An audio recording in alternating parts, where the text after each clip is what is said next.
house that is good enough for the most interesting man in the world. Oh yeah, and it comes with a mountain lion. Welcome to the channel. This is where I review and critique the hottest, sexiest luxury houses on the market. I tell you 3 things I like about it, 3 things I don't like about it in a really short video so you can binge watch them right after each other.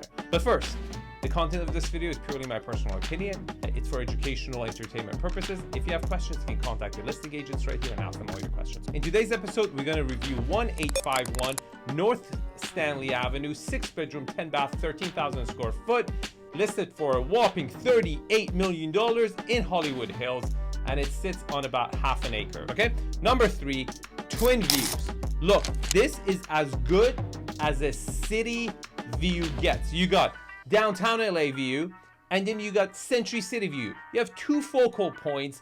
It's amazing, it's unobstructed, and it's close. It's not high up in the mountain. No, you can touch it, you can grab the buildings in your hand and feel it, and it just feels very intimate. The view is amazing. It doesn't get much better than this. Number 2, finishes and the interior design. Literally, I believe this house, if the most interesting man, the 𝐃𝐤𝐬𝐬𝐬 guy, if he was gonna buy a house, I think this would be his house. I mean, it's a cross between where Batman would live or James Bond would live. It is incredibly cool for a masculine man who is single and sophisticated and wants to party. The outside looks like a cave, and the inside is just beautiful. Another thing I love about this house is the fact that it's on the same level when you enter. It's not an upside down house. A lot of these hillside houses, you enter from the top, you have to take steps to go to the backyard. No, this one you enter, you have the wow factor right away. You can go to the backyard like a normal house should, right? The number 1 thing I love about this house is the audacity of these 2 couple, Brandon and Rainey Williams.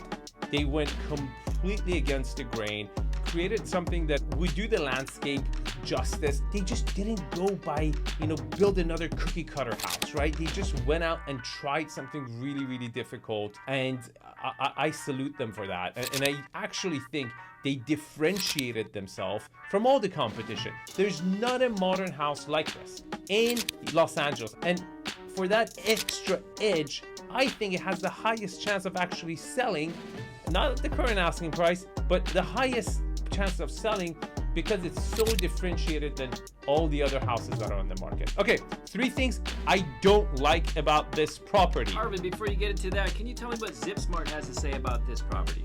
Well, according to ZipSmart.ai, the inventory compared to last month, new supply of homes has jumped by 56% in fall.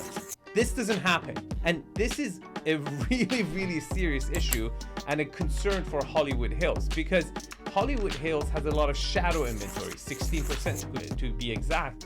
And the reason is a lot of out-of-towners buy vacation homes over here to have the LA home, right? And that could be a big risk as financial conditions get worsened. The first properties that people sell could be their vacation home, so that brings negative pressure to this neighborhood. Okay, 3 things I don't like about this property. Number 3, it's a bit of a long house. The depth of width to also, the length and the width is just not proportional, and that's a negative. The second thing I don't like about this house, which I actually think is its benefit, but it could be a downfall, is the fact that the interior design is so curated, bespoke, but at the same time eclectic in a very cool way that it's not gonna age well in 10 years from now. And also, it's a very limited buyer pool for this type of house, even in the ultra luxury for a bachelor person, right?